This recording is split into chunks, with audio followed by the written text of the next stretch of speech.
ఇంకో 2-3 రోజుల్లో నేను మరోసారి వచ్చినాక మరి ఈ ప్రోగ్రెస్ గురించి మేమేం ఎక్స్పెక్ట్ చేస్తున్నాం గురించి నేను మళ్ళీ 11th వస్తాను.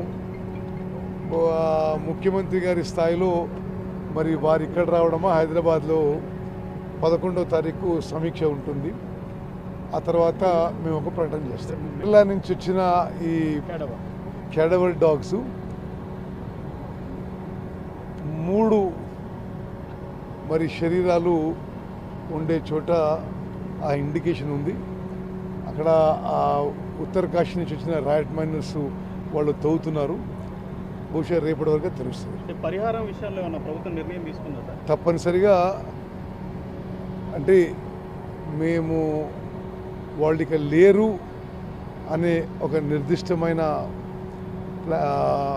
డెసిషన్కి వచ్చినప్పుడు మంచి స్థాయిలో కంపెన్సేషన్ ఇవ్వదు. కాబట్టి లోపల ఇంకొంచెం క్రిటికల్గానే ఉందంట కదా, కండలంతా కూడా క్రాక్స్ వచ్చినాయి.